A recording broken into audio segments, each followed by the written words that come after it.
Ποιες είναι οι αναγνωστικές αναφορές σας? Από πολύ νωρίς έδειξα προτίμηση στους Έλληνες πεζογράφους, διηγηματογράφους και μυθιστοριογράφους.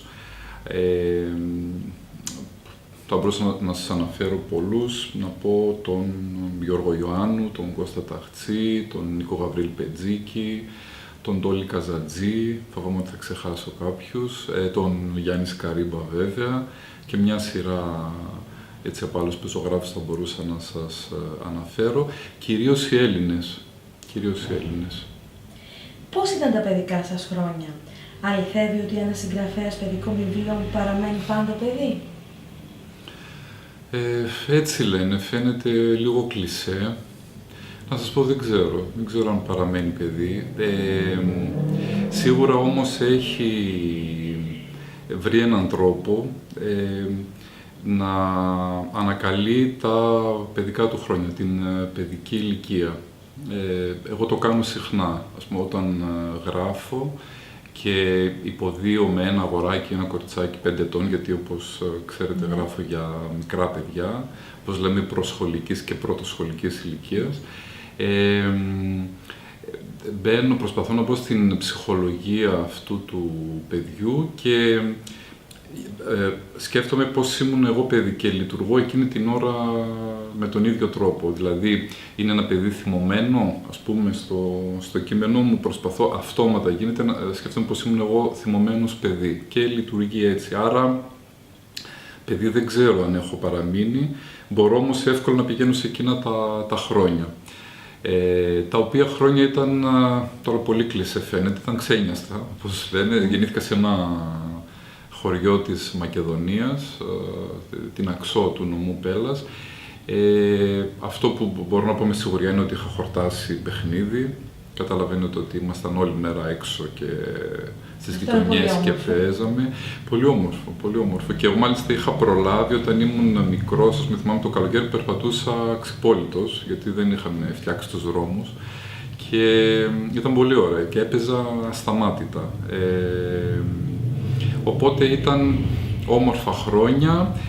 Βέβαια ήταν και χρόνια δουλειάς, γιατί εκεί ξέρετε, ιδίως στην εποχή μου, εγώ είμαι γεννημένος το 1971, τα καλοκαίρια από μια ηλικία και πέρα δουλεύαμε όλα τα παιδιά. Εγώ δηλαδή ξεκίνησα να δουλεύω από τα 11 τα καλοκαίρια, δουλεύαμε στα χωράφια, στα καπνά, στα ροδάκινα, στα βαμβάκια και τα καλοκαίρια συνήθως ήταν ξέρω από τους 3 μήνες του σχολείου, οι 2 τουλάχιστον, καμιά φορά και οι 3,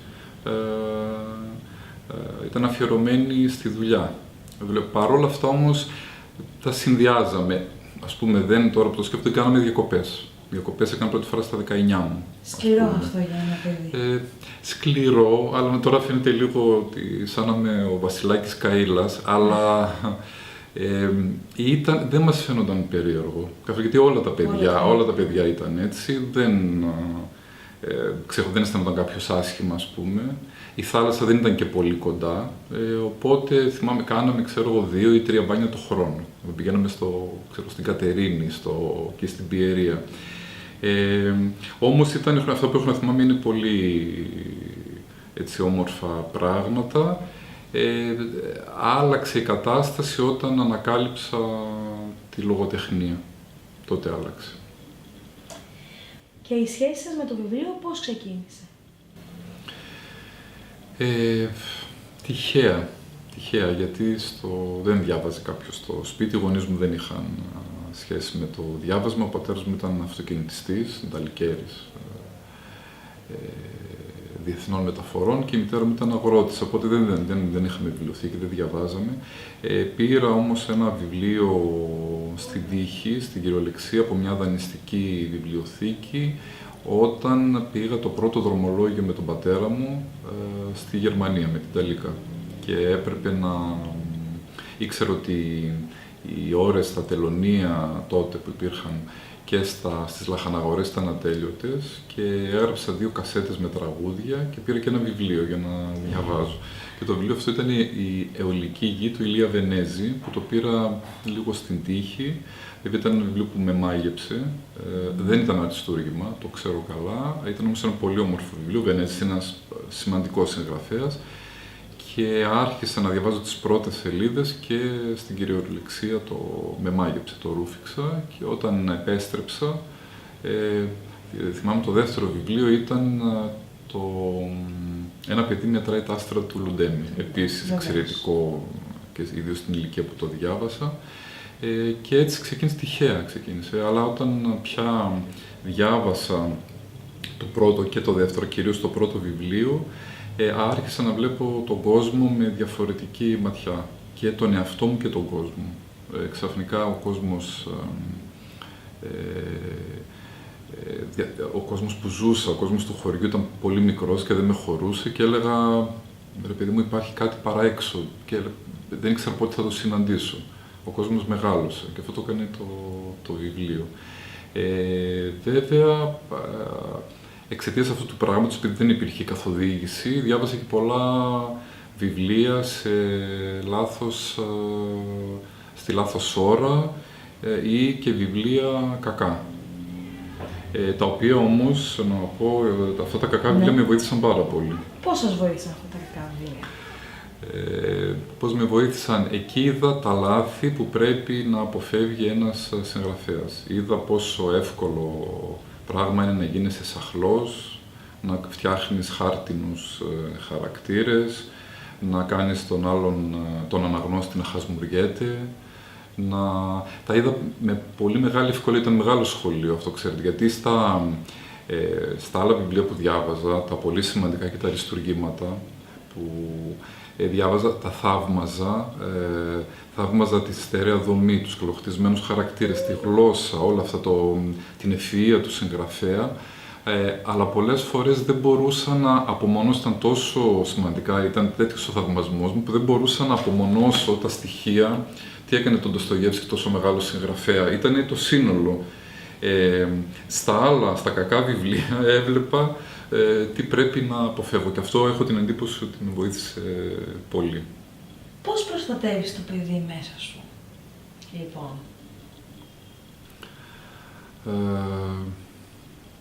Πώς προστατεύεις το παιδί? Πώς προστατεύεις γενικώς τον εαυτό σου? Που πραγματικά χρειάζεται προστασία. Με τόσα πράγματα που συμβαίνουν γύρω μας, και δεν μιλάω μόνο για τα τελευταία χρόνια, έτσι, αυτό που περνάμε, τις κρίσεις, πρέπει κανείς να κάνει προσπάθεια, να καταβάλει προσπάθεια για να διαφυλάξει την ευγένεια που πρέπει να έχει, την αλήθεια, τέλος πάντων πράγματα που τον χαρακτηρίζουν. Πρέπει κανείς μάλλον ας μιλήσω για την δική μου περίπτωση, να μην φανεί σαν να κάνω κήρυγμα. Προσπαθώ να είμαι ο εαυτός μου, να μην παίρνω τα μυαλά μου αέρα, ας πούμε, αυτό είναι κάτι που συμβαίνει συχνά και στους ανθρώπους, τέλος πάντων, που η δουλειά τους βγαίνει προς τα έξω. Να διατηρώ, αν έχω την εντιμότητά μου, να διατηρώ στοιχεία του χαρακτήρα με αυτά που κουβαλάω από το σπίτι, και η συναλλαγή με τους ανθρώπους, γιατί έχω και λόγω της δουλειάς μου επαφή με πολύ κόσμο, να μην φροντίζω να μην με χαλάει. Υπήρξε κάποιο παιδί, αναγνώστης, φίλος των βιβλίων σας, που σας έκανε δύσκολη ερώτηση, και ποια ήταν αυτή? Προσπαθώ να σκεφτώ. Όχι. Επισκέπτομαι πολλά σχολεία, βιβλιοθήκες, βιβλιοπωλεία. Κυρίως όμως, ξέρετε, στα σχολεία γίνεται οργανωμένη δουλειά, γιατί τα παιδιά έχουν διαβάσει από πριν τα βιβλία, οπότε ξέρουν με ποιον έχουν να κάνουν. Ερωτήσεις γίνονται πολλές, και αστείες και σοβαρές. Κάτι δύσκολο όχι, αλλά να πω τώρα, ναι, σε κάποιο νησί, ίσως στην Κάλυμνο, μου είπε είχα κάνει ένα λάθος. Λοιπόν, τώρα που το σκέφτομαι και έγραφα στο «Πάρε με και εμένα μαζί σου», ας πούμε, ότι ξυπνάνε τα δυο αδερφάκια, πλένουν τα δόντια τους και πηγαίνουν να πάρουν το πρωινό, το κρουασάν, ξέρω εγώ, και το γάλα που τους ετοιμάζει η μαμά. Οπότε το είχαν διαβάσει αυτό τα παιδιά και την ώρα που τους μιλούσα για το βιβλίο, σήκωσε το χέρι ένα παιδάκι και μου είπε «Καλά, γιατί πρώτα πλένουν τα δόντια τους και μετά πηγαίνουν για να πάρουν το πρωινό τους?» Και είχε δίκιο, βέβαια, το κάνουμε ανάποδα. Ναι. Και του είπα λοιπόν ότι σε κάποια άλλη έκδοση θα το διορθώσουμε. Από το παιδικό βιβλίο στην πεζογραφία ενηλίκων και το βραβείο λογοτεχνίας της Ευρωπαϊκής Ένωσης, τις μεταφράσεις στο εξωτερικό και τις διεθνείς διακρίσεις και κυρίως στο εξαιρετικό διάστημα, το διαδικτυακό τόπο για τη λογοτεχνία και τον πολιτισμό. Πόσο μεγάλο είναι το άλμα που χρειάζεται να κάνει ένας δημιουργός για να ισορροπήσει σε τόσο αντιφατικές και πολυπίκυλες δραστηριότητες. Φαίνονται αντιφατικά, έχετε δίκιο, και διαφορετικά μεταξύ τους σίγουρα. Όμως με έναν τρόπο όλα αυτά είναι κομμάτια του χαρακτήρα μου και με καταφέρουν να ισορροπώ. Δηλαδή η καθημερινή δουλειά με γιώνει. Δεν ξέρω αν θα μπορούσα από το πρωί ως το βράδυ να ασχολούμαι μόνο με την λογοτεχνία. Την έχω ανάγκη την άλλη δουλειά και δεν μιλάω τώρα μόνο για αυτό που κάνω τώρα για το διάστημα, αλλά και τις δουλειές που έκανα πριν. Πέρασα από άλλα περιοδικά, υπήρξα σύμβουλος εκδοτικών οίκων για χρόνια. Το διάστημα λοιπόν μου τρώει πολύ χρόνο και μοιράζω η καθημερινότητά μου και οι σκέψεις μου μοιράζονται ανάμεσα στην δουλειά και στο γράψιμο. Τώρα, τι είδους γράψιμο, και τα παιδικά και τα γραπτά για ενήλικες, αυτό πρέπει δυστυχώς να το λέμε συνέχεια, να το λέμε διαρκώς εμείς που γράφουμε για παιδιά, λέμε τα γραπτά, τα παιδικά και των ενηλίκων, για να μην μπερδεύονται οι αναγνώστες. Αυτά δεν μου φαίνονται διαφορετικά, ενώ είναι, τα κάνω με την ίδια κάθε φορά διάθεση, με την ίδια λαχτάρα, απλώς μου προσφέρουν διαφορετικά πράγματα και δεν καταλαβαίνω την διαφορά. Δηλαδή ξεκινάω να γράψω κάτι, πολλές φορές μπορεί να μην ξέρω, έχω διάθεση να γράψω, δεν ξέρω τι θα είναι αυτό και μπορεί να ξεφυλίζω στα τετράδια μου, ας πούμε, και να σταματήσω σε μια παιδική ιστορία που έχω ξεκινήσει ή την επόμενη, και να την προχωρήσω. Την επόμενη μέρα μπορεί να ανοίξω τις σημειώσεις στον υπολογιστή και να ξεκινήσω από το κεφάλαιο του μυθιστορήματος, του καινούριου, το οποίο είχα αφήσει, ξέρω εγώ, μια εβδομάδα πριν. Οπότε με ευκολία πηγαίνω από το ένα είδος στο άλλο. Δεν μου φαίνεται περίεργο καθόλου. Ποια είναι κατά τη γνώμη σας η μεγαλύτερη καταξίωση που μπορεί να νιώσει ένας συγγραφέας? Εδώ κανονικά η απάντηση θα ήταν ίσως η αγάπη των αναγνωστών ή η γνώμη των αγαπημένων ανθρώπων.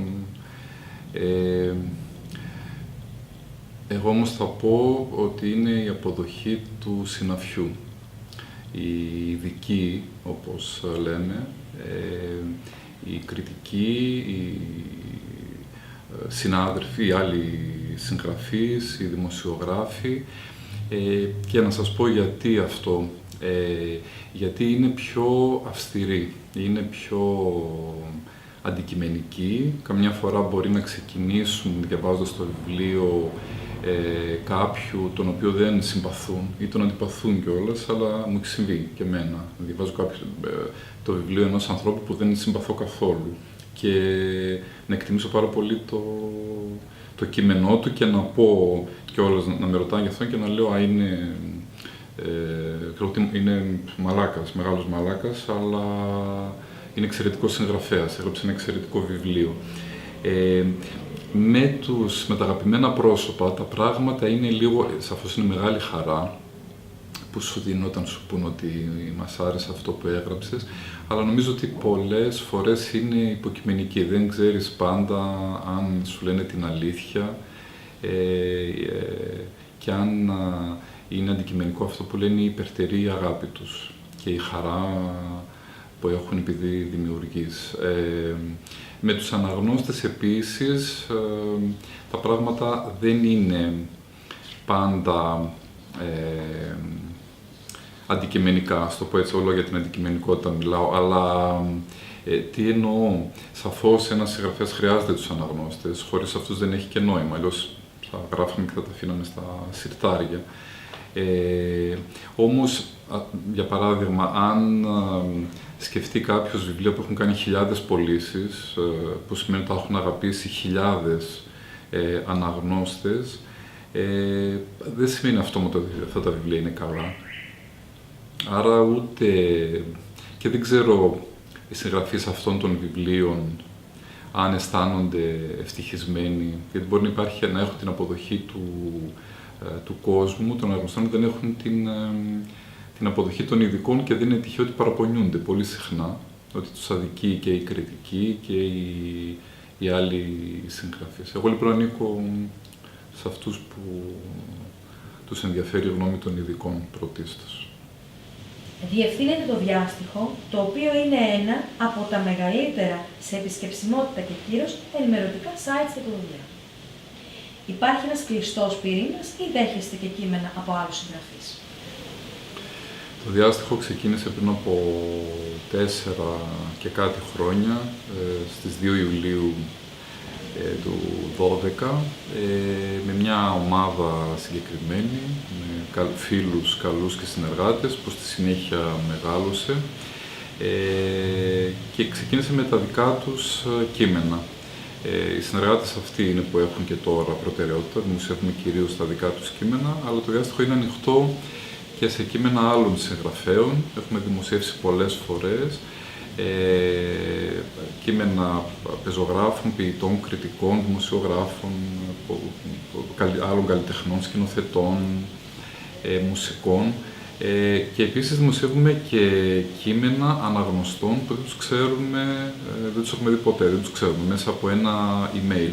Είναι ανοιχτό περιοδικό, αλλά είμαστε ανοιχτοί στα καλά κείμενα. Έρχονται συνέχεια, καθημερινά καταφθάνουν κείμενα που τα απορρίπτουμε, να σας πω, είναι εμφανές το πράγμα, αν κάποιο κείμενο είναι καλό ή όχι, οπότε απορρίπτουμε πάρα πολλά, έχουμε γίνει δυσάρεστοι πολλές φορές, όπως και εσείς φαντάζομαι. Και εμείς έχουμε πολλές φορές δυσάρεστοι. Βέβαια, έτσι δεν γίνεται αλλιώς, δεν μπορούμε να αρέσουμε, να κάνουμε τα χατήρια όλων. Έτσι, τα κείμενα είναι καλοδεχούμενα και το εκτιμούμε πολύ, που έρχονται τόσα πολλά, που μας αγαπάνε οι αναγνώστες, αλλά δεν μπορούμε να κάνουμε τα χατήρια όλων, όπως είπα. Οπότε προσπαθούμε να κάνουμε μια όσο πιο γίνεται αυστηρή επιλογή στα κείμενά μας. Έχετε πει πως προτιμάτε ανθρώπους με προβλήματα, με λόξες, με αναπηρίες, αλλά και τους αδύναμους, αυτούς που δεν τα καταφέρουν πολύ. Ποια ανάγκη σας οδηγεί στην προτίμηση αυτών των ανθρώπων? Μου φαίνονται πιο ενδιαφέροντες. Γιατί όταν ξεκινάς να γράψεις κάτι, εγώ τουλάχιστον, να μιλήσω για τη δική μου περίπτωση, ξεκινάω από τον χαρακτήρα πάντα. Δεν λέω δηλαδή ότι θα γράψω κάτι για τη φιλία. Λέω ότι θέλω να γράψω για τους φίλους του Δημήτρη. Και μιλώντας για τους φίλους του Δημήτρη, μιλάω και για τη φιλία, κάπως έτσι. Άρα ξεκινάω από τους ήρωές μου. Ενδιαφέρον λοιπόν έχουν για μένα αυτοί οι άνθρωποι. Δεν ξέρω, ένας άνθρωπος, ας πούμε, που ζει στο σπίτι του, έχει μια δουλειά, είναι, ας πούμε, δημόσιος υπάλληλος, άρα έχει και μια ασφάλεια, έχει και μια βαριά στιμάρα εκ των πραγμάτων. Πηγαίνει στο σπίτι του, έχει μια γυναίκα, 2 παιδιά, ξέρω, και είναι τα πράγματα τόσο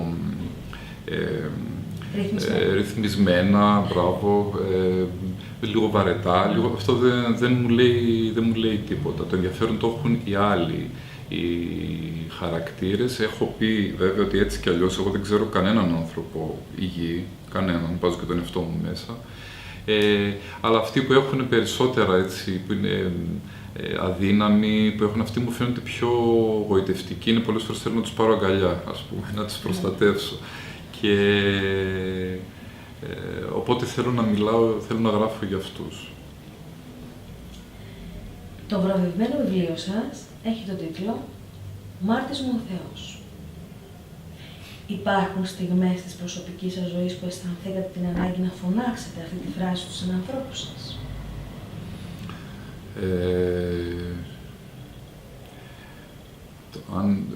Ναι, Μάρτης μου ο Θεός. Ίσως όχι την ίδια έκφραση. Ας πούμε, όταν ήμασταν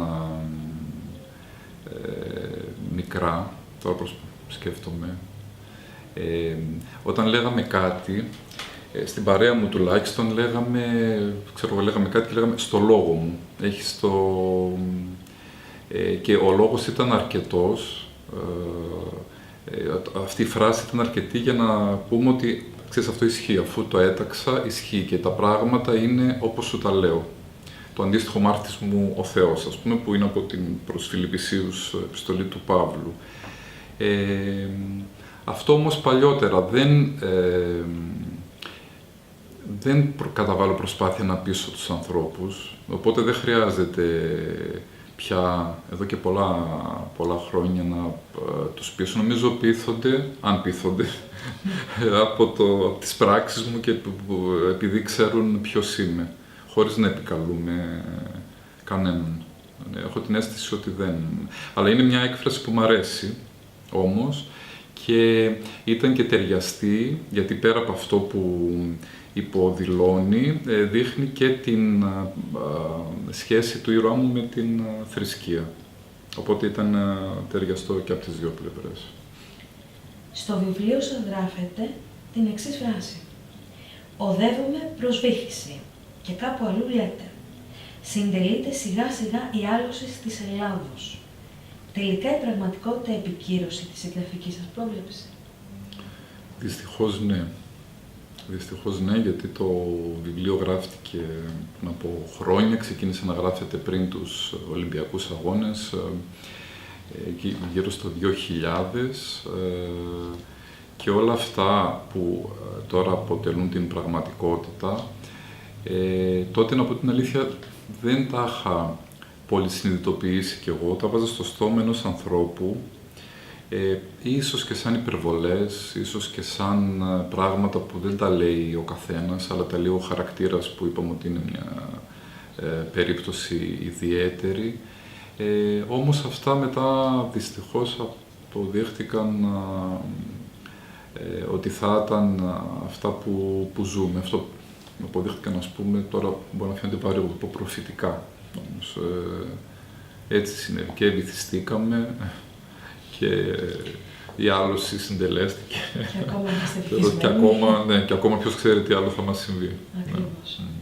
Το βιβλίο διακρίνεται και από χιούμορ. Εκτός από την ουσιαστική τραγικότητα του ήρωα, πόσο συχνά καταφεύγει στο χιούμορ ο συγγραφέας Μάκης Τσίτας στη ζωή του? Αρκετά συχνά, θα έλεγα. Το χιούμορ είναι σωτήριο.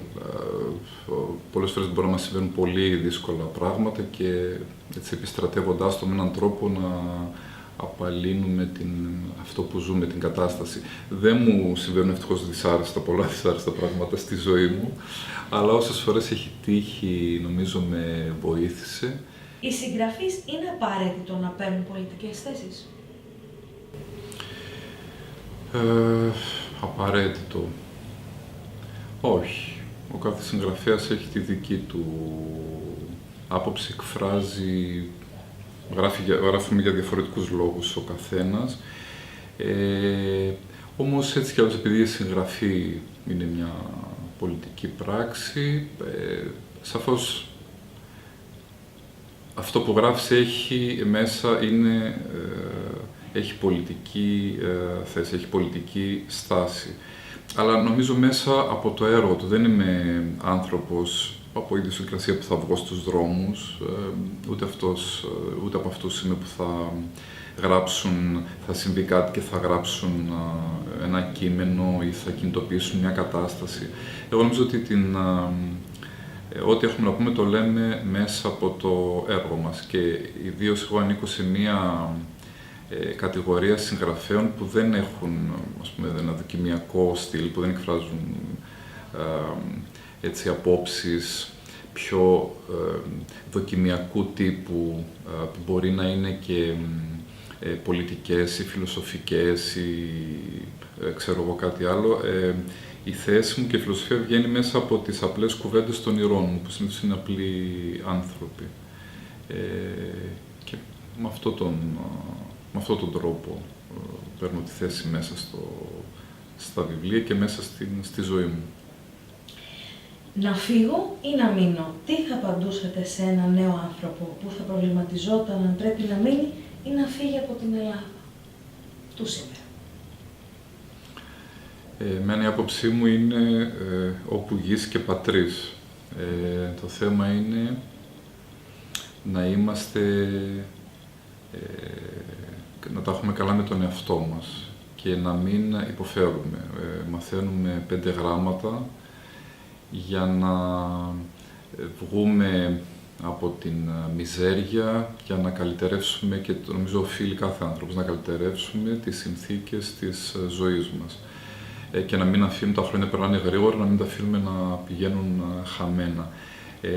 Άρα λοιπόν, αν ένας νέος άνθρωπος βρει μία δουλειά εδώ και είναι ικανοποιημένος, σαφώς είναι στον τόπο του και θα πρέπει να μείνει, είναι η γνώμη μου. Αν όμως είναι άνεργος και υποφέρει στην Ελλάδα, δεν αξίζει ο κόπος καθόλου, νομίζω, και δεν έχει νόημα να μας πιάνουν τα πατριωτικά μας, να μένουμε εδώ για να υποφέρουμε. Εγώ, ας πούμε, αν ήμουν 25 και δεν έβρισκα δουλειά, θα είχα φύγει, δεν θα είχα κανένα πρόβλημα να φύγω. Μην ξεχνάτε άλλωστε ότι είμαι κι εγώ εσωτερικός μετανάστης. Ήρθα από την επαρχία, άφησα την πατρίδα μου και την επισκέπτομαι 2 ή 3 φορές το χρόνο. Αλλά είναι αυτό που είπα, όπου γης και πατρίς. Τι είδους σχέση έχει ο Μάκης Τσίτας με την ποίηση? Ποιος ποιητής σας επηρέασε στην εφηβεία? Η ποίηση μου αρέσει πάρα πολύ. Μου άρεσε από την πρώτη στιγμή. Μάλιστα, εκεί γύρω στα 17, 18, 20, διάβαζα ίσως περισσότερη ποίηση παρά πεζογραφία. Αγαπημένος μου ποιητής ήταν από την πρώτη στιγμή και εξακολουθεί να είναι ο Καβάφης, ο μέγιστος των ποιητών μας. Άλλωστε, έχετε δημοσιεύσει ποίηση αρκετές φορές. Ναι, αυτό είναι αλήθεια, κυρίως παλαιότερα, βέβαια, αλλά αρκετές φορές. Ναι. Υπήρξαν άνθρωποι που σας ενθάρρυναν? Ναι, τότε ήμουν και μικρός τότε, ξέρω, και γύρω στα 18, ο Γιάννης Ανεγρεπόντης, ο Ντίνος ο Χριστιανόπουλος, ο Τίτος ο Πατρίκιος. Αλλά νομίζω, και αυτό ξέρετε μου το έχει πει ο Τόλης ο Καζαντζής, ο σπουδαίος θεσσαλονικιός πεζογράφος, που είχε διαβάσει και τα ποίηματα και τα διηγήματα, που μου είχε πει εσύ είσαι πεζογράφος, δεν είσαι ποιητής, και νομίζω ότι είχε δίκιο. Τον άκουσα. Ακόμα που και που γράφω κανένα ποίημα, αλλά δεν ξέρω αν είναι τίποτα ιδιαίτερο. Αυτό ίσως του δείξει η ιστορία, όχι εμείς. Για να δούμε. Μη σταματήσεις ποτέ να αναζητάς το δικό σου ξανά. Γράφει το οπιστόφυλλο του συγκινητικού βιβλίου «Ξανά», που κυκλοφορεί από τις εκδόσεις Πατάκη. Έχετε παραπάνω από ένα ξανά στη ζωή σας?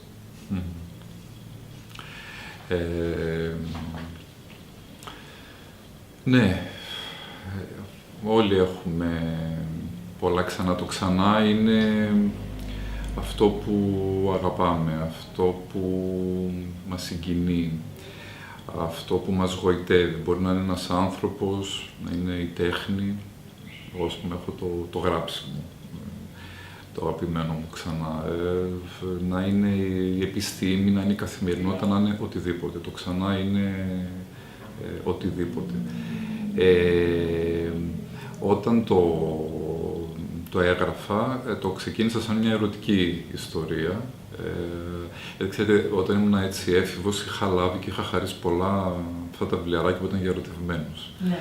Τα οποία ήταν συνήθως ρομαντικά, λυρικά, κάποια ήταν μελό, αλλά ήταν πολύ χαριτωμένα. Και από τότε έλεγα να γράψω κάτι που να είναι για ερωτευμένους, αλλά να έχει χιούμορ κυρίως. Και έτσι κάπως ξεκίνησε το ξανά, αλλά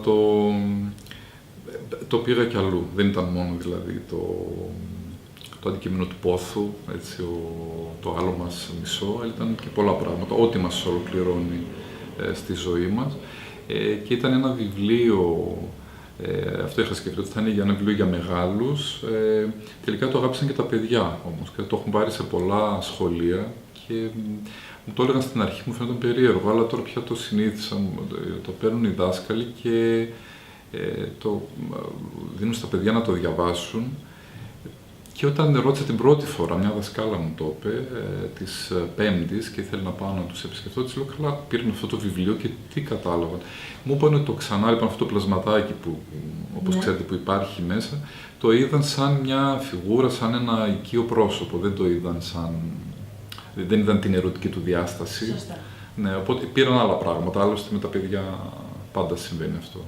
Οπότε τώρα έγινε ανάγνωσμα και για μεγάλους και για μικρούς. Δεν είναι τυχαία. Ποιος είναι ο μεγαλύτερος συγγραφικός φόβος σας? Να μην ενδώσω στην ευκολία. Να μην γίνω ένας από αυτούς που γράφουν μια και έξω κάτι και δεν το διορθώνουν, που βιάζονται, δεν ξέρω για ποιο λόγο. Αυτός είναι ο μεγαλύτερος φόβος μου, να μην δω κάτι μετά από χρόνια και ντρέπομαι που το έγραψα.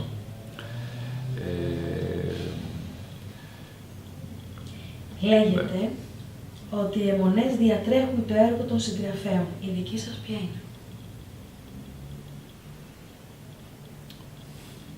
Μάλλον έχω πολλές αιμονές, δεν ξέρω. Θα μας αποκαλύψετε μερικές. Μερικές. Πόση ώρα έχουμε?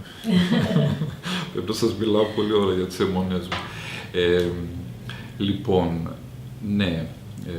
Ας πούμε, μια από τις αιμονές μου είναι η ανάγκη για επικοινωνία και ταυτόχρονα το πρόβλημα της επικοινωνίας που υπάρχει ανάμεσα στους ανθρώπους.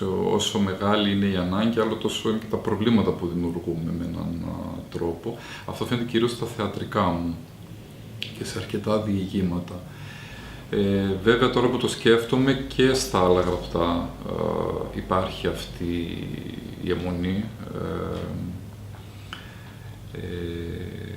Ναι, αυτή θα ήταν βασική. Πολλές, όπως σας είπα, έχω. Ίσως αυτή να είναι η βασική. Ναι.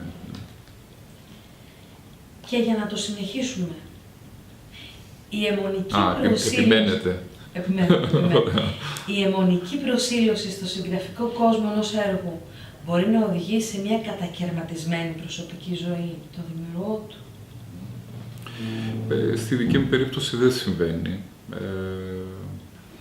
Εκ των πραγμάτων όμως, γιατί δεν είναι αυτό που είπα στην αρχή, δεν ασχολούμαι μόνο με το γράψιμο, άρα δεν μπορώ να χωθώ μέσα σε ένα γραπτό και να πω ότι βγαίνω μετά από 3 χρόνια που το έχω τελειώσει. Η καθημερινότητα με θέλει πάντα έτσι όρθιο και δραστήριο. Οπότε υπάρχει μια ευκολία στο να μπαίνω και να βγαίνω από τον κόσμο το συγγραφικό και άλλωστε τα περισσότερα γραπτά μου είναι μικρής έκτασης, αν εξαιρείς το μυθιστόρημα, το Μάρτης Μωθέος, τα υπόλοιπα είναι μικρής έκτασης, οπότε δεν χρειάζεται να μπαίνει κανείς και αυτό που να μένει με τους μήνες μέσα. Είναι διηγήματα, μικρά θεατρικά, παιδικά μικρής έκτασης. Οπότε δεν υπάρχει κάποιο θέμα τέτοιο. Ο Καμί έλεγε πως ο σκοπός του συγγραφέα είναι να εμποδίσει τον πολιτισμό να καταστρέψει τον εαυτό του. Μπορεί τελικά ένας συγγραφέας να αποτρέψει το πνευματικό του έργο μια επερχόμενη πολιτισμική καταστροφή? Φοβάμαι πως όχι. Η τέχνη και η λογοτεχνία, για να έρθουμε στα δικά μας χωράφια, σίγουρα κάνει, το έχω ξαναπεί αυτό, καλύτερο τον άνθρωπο, μαλακώνει την ψυχή ενός ανθρώπου. Όμως φοβάμαι ότι γενικότερα δεν μπορεί να αποτρέψει μια καταστροφή. Αυτό όμως δεν σημαίνει τίποτα. Ένας δημιουργός που σέβεται τον εαυτό του οφείλει να προσπαθεί, να κάνει τη δουλειά του όπως ξέρει και από εκεί και πέρα θα δείξει ο χρόνος. Πόσο σημαντικός παράγοντας είναι η τύχη για έναν συγγραφέα? Πολύ, πολύ σημαντικός. Η δουλειά είναι το πρώτο.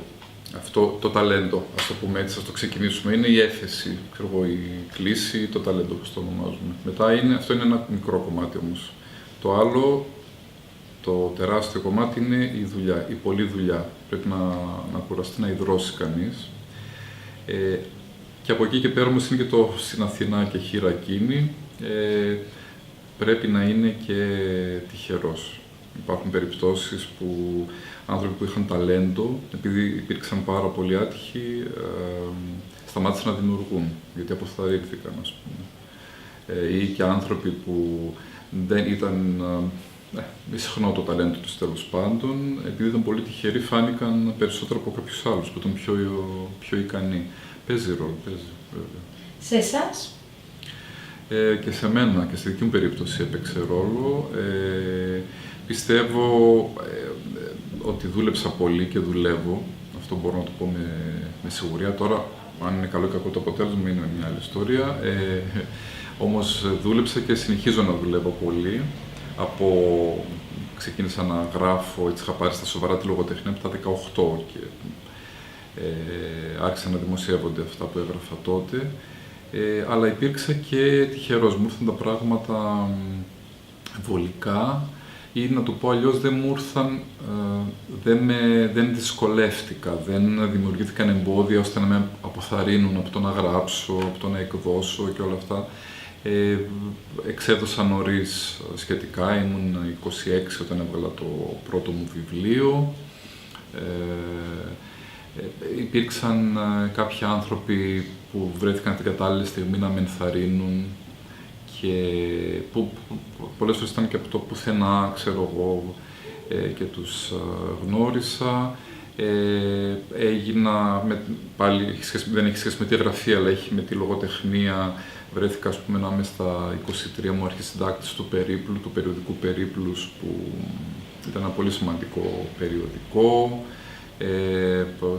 Ένα χρόνο μετά βρέθηκε αυτό, ήταν συνδυασμός, είπαμε, δουλειάς αλλά και τύχης. Έγινα υπεύθυνος σε έναν εκδοτικό οίκο και βούτυξα στα βαθιά και εκεί. Οπότε είμαι ευγνώμων πραγματικά στη ζωή που έτσι υπήρξε γενναιόδορη μαζί μου. Ελπίζω να συνεχίσει να συνεχίσει την γενναιοδορία και νομίζω πρέπει να το παραδεχόμαστε αυτό και να απολαμβάνουμε αυτά τα λίγα έστω που έχουμε φτιάξει, γιατί ξέρετε καμιά φορά το ξεχνάμε και αρχίζει αυτός ο αγώνας, κάνουμε κάτι, δεν του δίνουμε σημασία και πάμε για το επόμενο και πάμε για το μεθεπόμενο και δεν καθόμαστε να απολαύσουμε και να εκτιμήσουμε αυτό που μας, αυτό που είπα, το μικρό ή το μεγάλο, δεν έχει σημασία. Και εγώ, όπως και κάποιοι άνθρωποι που πραγματικά έτσι τους σκέφτομαι με πολύ αγάπη και με ευγνωμοσύνη. Ναι, αυτά περί τύχης, δεν ξέρω τι άλλο να σας πω. Υπάρχει τύχη και εγώ θεωρώ τον εαυτό μου τυχερό.